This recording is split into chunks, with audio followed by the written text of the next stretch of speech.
Terima kasih kerana memilih untuk menonton program e-Belajar bagi subjek Sains tingkatan 2. Program e-Belajar ini merupakan salah satu program anjuran dan inisiatif daripada Jabatan Pendidikan Negeri Melaka dengan kerjasama daripada Pegawai Pendidikan Daerah seluruh negeri Melaka.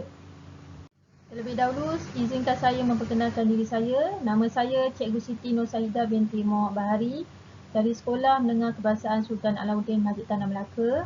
Pelajar-pelajar boleh menghubungi saya di talian email seperti yang tertera. Hari ini kita akan mempelajari subjek Sains tingkatan 2, bab 12 iaitu Sistem Suria, di mana kita akan melihat standard kandungan 12.1 Sistem Suria dan kita akan fokuskan kepada dua standard pembelajaran iaitu 12.1.1 membandingkan jarak planet dalam sistem suria daripada matahari dan 12.1.2 membina jadual untuk membandingkan dan membezakan antara planet sistem suria dengan bumi. Sebelum kita pergi kepada standard pembelajaran yang pertama, cuba pelajar ingat semula apa yang pelajar telah pelajari tentang sistem suria semasa di sekolah rendah. Okey, baiklah. Yang pertama, pelajar telah pun mempelajari bahawa sistem suria terdiri daripada matahari, planet, satelit semula jadi, asteroid, meteoroid dan juga komet. Dan yang kedua, pelajar juga telah mempelajari bahawa semua planet beredar mengelilingi matahari mengikut orbitnya. Seperti sedia maklum, kita ada 8 buah planet. Jadi ke-8 buah planet tersebut mengelilingi matahari mengikut orbit masing-masing. Dan yang ketiga, masa yang diambil oleh sebuah planet beredar mengelilingi matahari bergantung kepada jarak planet tersebut dari matahari. Ini bermaksud semakin jauh jarak planet tersebut daripada matahari, maka semakin lama masa yang diambil oleh sebuah planet tersebut beredar mengelilingi matahari. Kita pergi kepada poin 1.1, membandingkan jarak planet dalam sistem suria daripada matahari. Okey, baiklah pelajar. Pelajar tahu tak bagaimana untuk mengira dan mengukur jarak planet daripada matahari? Okey, sebenarnya kita boleh mengira jarak relatif planet dari matahari dengan menggunakan dua kaedah. Yang pertama, dengan menggunakan unit astronomi ataupun AU, dan yang kedua dengan menggunakan tahun cahaya ataupun LY. Baiklah, mari kita lihat apa yang dimasukkan dengan unit astronomi ataupun AU. Unit astronomi ialah jarak purata di antara bumi dengan matahari iaitu kira-kira 93 juta batu atau 150 juta kilometer. Ini bermaksud kalau kita tukarkannya kepada bentuk piawai, 1 AU bersamaan dengan 1.5 darab 10 kuasa 8 kilometer. Okey, kalau kita lihat daripada rajah ini, jarak bumi daripada matahari bersamaan dengan 1 AU ataupun bersamaan dengan 1.5 darab 10 kuasa 8 kilometer. Okey, apa pula yang dimasukkan dengan tahun cahaya ataupun LY? Okey, tahun cahaya ialah jarak yang ditempuh cahaya dalam masa setahun dengan laju 300 km setiap saat. Cahaya boleh bergerak sejauh 9.5 darab 10 kuasa 12 km dalam masa setahun. Ini bermaksud 1 tahun cahaya adalah bersamaan dengan 9.5 darab 10 kuasa 12 km. Dalam masa setahun, cahaya boleh bergerak sejauh 9.5 darab 10 kuasa 12 km. Baiklah, mari kita membuat sedikit latihan untuk menukarkan unit antara AU, tahun cahaya dan juga kilometer. Yang pertama, untuk membuat pertukaran antara unit astronomi AU dengan kilometer, kita boleh menggunakan rumus seperti berikut. Jarak dalam AU bersamaan dengan jarak dalam kilometer dibahagikan dengan 1.5 darab 10 kuasa 8 kilometer. Di mana nilai 1.5 darab 10 kuasa 8 kilometer merupakan nilai bagi 1 AU. Okey, seterusnya bagaimana untuk membuat pertukaran antara tahun cahaya LY dengan kilometer? Kita boleh menggunakan rumus jarak dalam LY sama dengan jarak planet dalam kilometer dibahagikan dengan 9.5 darab 10 kuasa 12 kilometer. Di mana 9.5 darab 10 kuasa 12 kilometer merupakan jarak cahaya bergerak dalam masa setahun. Cuba kita selesaikan contoh yang pertama. Tentukan jarak bumi dari matahari dalam unit AU dan LY. Okey, cara penyelesaiannya yang pertama, kita dah sedia maklum bahawa jarak bumi dari matahari dalam kilometer adalah bersamaan dengan 1.5 darab 10 kuasa 8 kilometer. Jadi, untuk mengira jarak bumi dari matahari menggunakan unit AU, kita gunakan rumus yang pertama tadi. Okey, kita akan masukkan nilai ke dalam rumus tersebut. Jadi 1.5 darab 10 kuasa 8 kilometer iaitu jarak bumi dalam kilometer dibahagikan dengan nilai 1 AU iaitu 1.5 darab 10 kuasa 8 kilometer. Dan pelajar-pelajar akan dapat jawapannya sama dengan 1.0 AU. Okey, seterusnya kita nak selesaikan pengiraan jarak bumi dari matahari dalam unit LY. Kita gunakan formula tahun cahaya. Okey, jarak bumi dari matahari tadi dalam unit kilometer iaitu 1.5 darab 10 kuasa 8 kilometer. Kita bahagikan dengan 9.5 darab 10 kuasa 12 kilometer. Iaitu nilai bagi jarak cahaya bergerak dalam masa setahun. Okey, pelajar boleh tekan kalkulator dan kita akan dapat nilainya adalah 1.58 darab 10 kuasa negatif 5 LY. Okey, mari kita cuba dan lihat contoh yang kedua pula. Zuhal merupakan planet ke-6 dalam sistem suria yang berada pada jarak 1.43 darab 10 kuasa 9 km dari matahari. Okey, ada dua soalan. Yang pertama, A, kirakan jaraknya dalam AU dan B, kirakan jaraknya dalam LY. Okey, cara penyelesaiannya, okey, daripada soalan kita mengetahui bahawa jarak Zuhal daripada matahari adalah bersamaan dengan 1.43 darab 10 kuasa 9 km. Jadi kita nak selesaikan yang A dulu, nak kira jaraknya dalam AU. Jadi sama dengan jarak Zuhal dari matahari dalam unit kilometer 1.43 darab 10 kuasa 9 kita bahagikan dengan nilai 1 AU iaitu 1.5 darab 10 kuasa 8 km. Dan kita akan dapat jawapannya 9.5 AU. Okey, kita selesaikan pula untuk soalan B. Okey, seterusnya kita nak mengira pula jarak Zuhal daripada matahari dalam unit LY. Okey, jarak Zuhal tadi 1.43 darab 10 kuasa 9 km. Kita kira dalam unit LY. Kita masukkan dalam rumus, kita akan dapat 1.43 darab 10 kuasa 9 km. Kita bahagikan dengan 9.5 darab 10 kuasa 12 km, di mana itu adalah nilai bagi satu tahun cahaya. Okey, pelajar akan dapat jawapannya 1.51 darab 10 kuasa negatif 4 LY. Okey, untuk meningkatkan lebih kefahaman pelajar tentang latihan yang telah saya sertakan tadi, okey, pelajar boleh merujuk dan melakukan aktiviti 12.1 buku teks muka surat 253. Okey, di sini saya bekalkan jawapan untuk setiap soalan. Pelajar boleh buat latihan terlebih dahulu dan kemudian lakukan semakan berdasarkan jawapan-jawapan yang telah saya berikan. Selamat mencuba.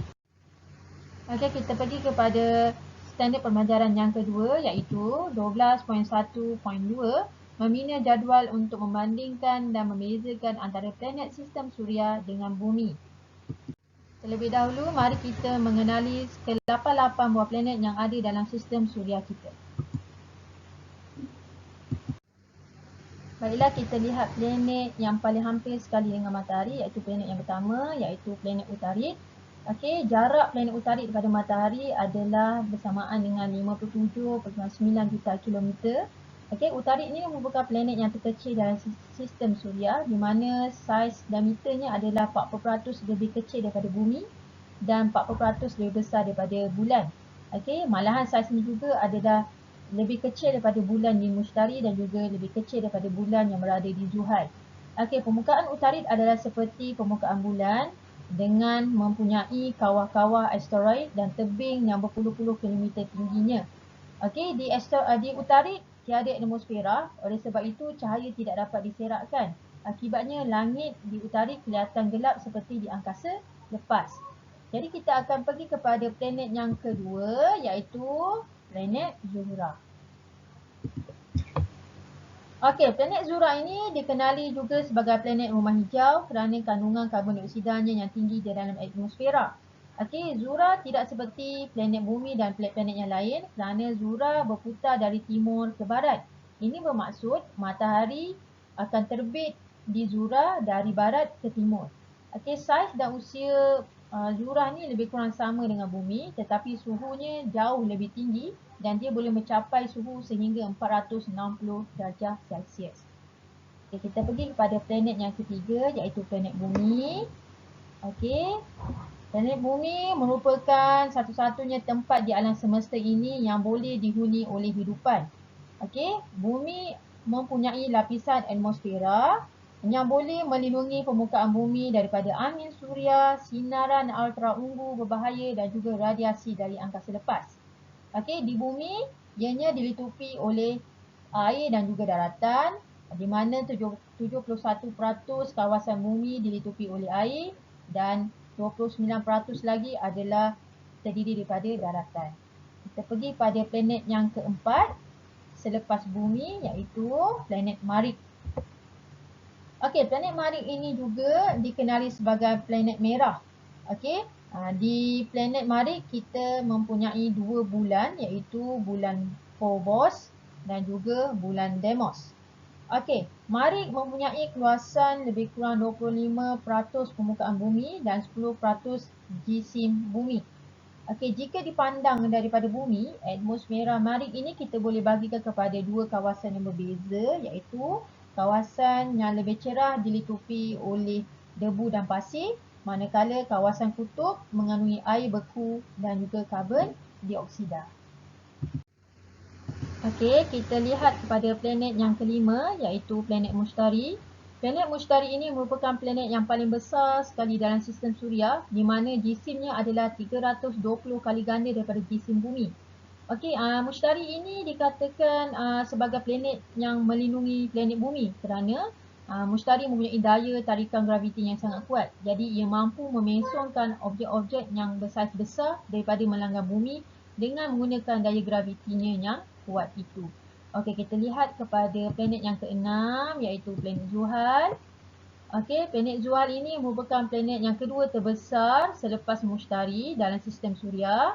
Okey, planet Zuhal ini dikenali sebagai planet gergasi bergas. Okey, di mana ianya mempunyai sistem gelang ataupun tercincin yang kebanyakannya terdiri daripada ais. Okey, di Zuhal juga terdapat 62 buah bulan yang ditemukan. Okey, dan ianya sentiasa mengorbit planet tersebut. Okey, kita pergi pada planet yang seterusnya iaitu planet yang ketujuh. Okey, iaitu planet Uranus. Okey, planet Uranus iaitu planet yang ketujuh kerap digelar sebagai planet gergasi bergas. Ini kerana planet Uranus sama seperti planet Zuhal, ianya terdiri daripada ais dan juga batu. Okey, ia juga mempunyai sistem tercincin yang nipis dan gelap. Okey, planet unik ini, planet Uranus ini dikatakan sebagai planet yang unik kerana mempunyai faksi putarannya condong ke sisi, tidak seperti planet bumi dan juga planet-planet yang lain. Okey, di Uranus ini juga terdapat banyak bulan. Okey, dan Uranus mengambil masa lebih kurang 84 tahun iaitu kalau ikut pengiraan waktu di bumi untuk mengelilingi matahari. Okey, dan planet yang terakhir dalam sistem suria kita ialah planet Neptune. Okey, planet ke-8 dari matahari iaitu Neptune juga dikelaskan sebagai planet gergasi bergas sama seperti planet Zuhal, Uranus dan juga Neptune. Okey, planet Neptune ini mengambil masa lebih kurang 165 tahun, okey, mengikut pengiraan waktu di bumi untuk mengelilingi matahari. Ini kerana jaraknya yang paling jauh dan yang paling terakhir dalam sistem suria kita. Baiklah, sekarang kita akan membuat perbandingan dan perbezaan antara planet-planet dalam sistem suria. Kita akan lihat faktor yang pertama, okey, jarak dari matahari. Kalau kita perhatikan ke-8 buah planet ini, Utarid mempunyai jarak yang paling kecil kerana planet Utarid ini merupakan planet yang paling hampir sekali dengan matahari. Manakala Neptune yang merupakan planet yang paling jauh dari matahari mempunyai jarak yang paling besar iaitu bersamaan dengan 4,504 juta kilometer. Kita pergi pada faktor yang kedua iaitu jisim relatif. Okey, kalau kita lihat jisim relatif bumi adalah bersamaan dengan 1. Okey, Utarid yang merupakan planet terkecil mempunyai jisim yang paling kecil berbanding dengan Bumi, manakala Mushtari merupakan planet yang terbesar dalam sistem Suria, mempunyai 317.8 kali ganda daripada jisim Bumi.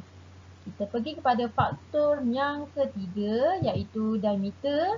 Okay, disebabkan Utarid ini merupakan planet yang paling kecil, maka diameter planet ini juga adalah yang paling kecil berbanding dengan planet-planet yang lain. Okey, Mushtari mempunyai diameter yang paling besar kerana ia merupakan planet yang paling besar dalam sistem Suria. Kita pergi kepada faktor yang keempat, iaitu ketumpatan. Kalau kita perhatikan, ketiga-tiga buah planet ini iaitu Utarid, Zurah dan Bumi mempunyai ketumpatan yang hampir sama. Ini kerana kalau kita perhatikan dari segi jisim relatif planet ini, jisim mereka hampir sama. Dan kita perhatikan Zuhal yang merupakan planet yang mempunyai ketumpatan yang paling kecil sekali antara ke-8 buah planet ini. Iaitu bersamaan dengan 0.7 gram per sentimeter pagi. Seterusnya kita lihat kepada faktor tarikan graviti. Kalau kita lihat tarikan graviti bagi bumi adalah bersamaan dengan 9.8 meter per saat kuasa 2. Kalau kita perhatikan, Mushtari merupakan planet yang mempunyai daya tarikan graviti yang paling besar sekali berbanding dengan planet-planet lain. Planet Mushtari ini dikatakan sebagai pelindung kepada bumi, kerana ia mampu memesongkan objek-objek besar daripada melanggar bumi. Disebabkan daya tarikan gravitinya yang kuat. Kita pergi kepada faktor yang seterusnya, iaitu purata suhu permukaan. Kalau kita lihat, bumi mempunyai purata suhu permukaan iaitu sebanyak 14 darjah Celsius. Maka bumi merupakan satu-satunya planet yang sesuai didiami oleh kehidupan. Tidak terlalu panas dan tidak terlalu sejuk. Tetapi dua planet yang pertama iaitu Utarid dan juga Zurah tidak sesuai didiami oleh kehidupan kerana ianya terlalu panas. Kerana Utarid mempunyai suhu permukaan 167 darjah Celsius, manakala Zurah mempunyai suhu yang tinggi iaitu sebanyak 457 darjah Celsius. 5 buah planet yang lain mempunyai suhu yang sejuk di bawah takat beku. Kita pergi kepada faktor yang seterusnya, iaitu masa mengelilingi matahari. Kalau kita bandingkan dengan waktu di bumi. Bumi mengambil masa lebih kurang 1 tahun iaitu 365 hari untuk melengkapkan ataupun mengelilingi matahari. Tetapi Utarid yang merupakan planet yang paling hampir sekali dengan matahari, maka masa yang diambil untuk mengelilingi matahari adalah yang paling singkat berbanding dengan planet-planet yang lain. Tetapi Neptune yang merupakan planet yang paling jauh jaraknya dari matahari, maka ia mengambil masa yang paling lama iaitu sebanyak 164.8 tahun. Kita pergi kepada faktor yang seterusnya, iaitu masa membuat satu putaran lengkap pada paksi.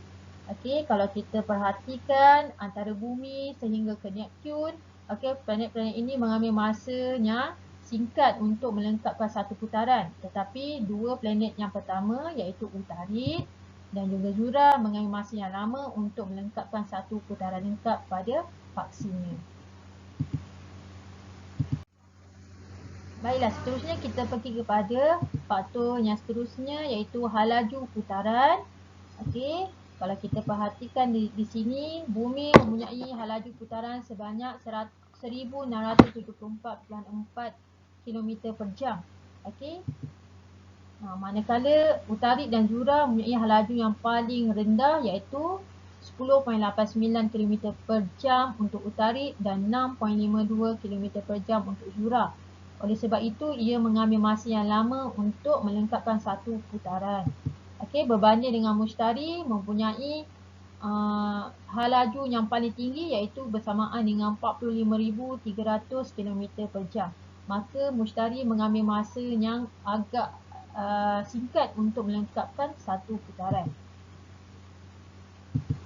Kita pergi pada faktor yang seterusnya iaitu bilangan satelit semula jadi ataupun bulan. Kalau kita perhatikan di bumi mempunyai hanya satu sahaja satelit semula jadi iaitu bulan.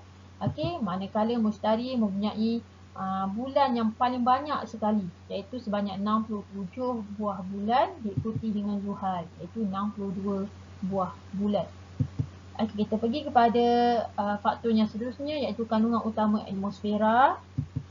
Okay, kalau kita perhatikan bumi yang merupakan planet yang sesuai didiami oleh hidupan mempunyai nitrogen sebanyak 78%, oksigen 21%, gaz nadir dan lain-lain 0.97% dan juga kandungan karbon dioksida yang rendah iaitu 0.03%. Okey, kalau kita perhatikan 4 planet yang terakhir iaitu Mushtari, Zuhal, Uranus dan Neptun, kebanyakannya mempunyai kandungan hidrogen yang sangat tinggi. Okey, manakala Utarid merupakan satu-satunya planet yang tidak mempunyai atmosfera. Kita pergi pada faktor yang terakhir iaitu keadaan permukaan planet. Okey, di bumi terdiri daripada 70%-nya adalah air, manakala 21%-nya adalah daratan. Okey, daratan itu terdiri pula daripada dataran, gunung dan juga gunung berapi. Okey, manakala Mushtari, Zuhal, Uranus dan Neptun hanya dilitupi oleh gas kerana keempat-empat planet ini digelar sebagai planet gegasi bergas. Alhamdulillah, kita telah pun habis mempelajari standard pembelajaran yang pertama dan yang kedua. InsyaAllah saya akan teruskan dengan 12.13 hingga 12.15 pada bahagian yang kedua nanti. Semoga bertemu lagi. Sekian, terima kasih.